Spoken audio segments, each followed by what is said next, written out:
We are almost at the end of January, and it has been the deadliest month when it comes to the pandemic in our province. Adam Hunter covers politics for CBC Saskatchewan and joins me now. Adam, this week the Premier, our Chief Medical Health Officer, did meet with the media, and they didn't change anything. Yeah, Sam, we're getting an extension of the current restrictions for 3 more weeks. This is, a longer period of time than we're typically used to. Usually they get renewed every couple of weeks or extended, or things are sometimes loosened. But we will see the restrictions we are living under right now continue for a couple of weeks. And this is a time when we see other provinces taking different measures to control COVID-19 or to reduce the spread in some areas. For example, this week, Manitoba issued a self-isolation for 14 days to anyone traveling into Manitoba. That goes for people coming in from, say, for Saskatchewan, for example, or Manitoba residents. The Premier there saying this is to try and control the spread of the virus and trying to keep out new variants that we're seeing around the world. They're really wanting to dissuade people from non-essential travel. Of course, we had the news today as well from the federal government.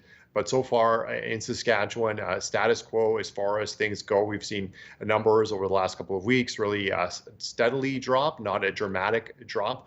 But the government says that's enough for now. And Premier Moe saying there isn't a need for new restrictions right now. Now, that death toll, though, does continue to climb. And today, an official invitation to the Ombudsman. That's right.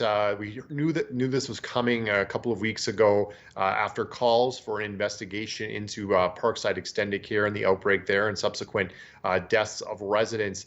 The government was called upon to have an investigation by somebody. The NDP wanted the provincial auditor. Other groups were calling for an investigation there. The government said they would invite the ombudsman to look into it, and that's what they've done today, sending a letter to the ombudsman asking for a look into what happened before the outbreak at Parkside, situations there, and then the response afterwards.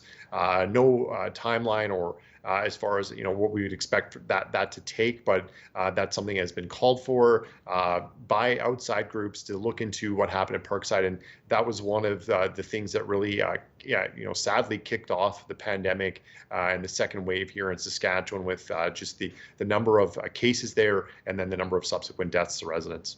Also this week, Adam, the Premier did announce a spring sitting and a budget, which is something that we really didn't get last year. Yeah, we had a sort of a paused budget, if you will, in March. The budget day was, really cut short because of the pandemic. So we just got one half of the budget. We got the government spending plan, but not its revenue projections. That didn't come until June when the government and the opposition came back into the legislature for a couple of weeks.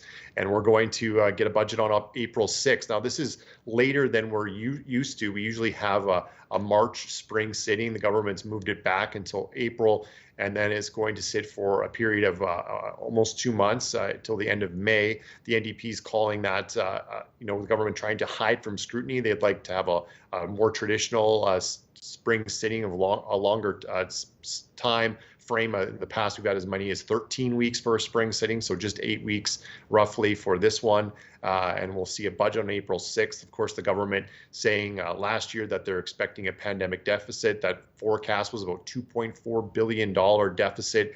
It later went down to about $2 billion. We'll wait and see in April, see what the government's projecting for 2021, 22, and to see what they ended up with this year as far as the budget goes. So April 6th budget day, circle it on your calendars. All right. Thanks for this, Adam.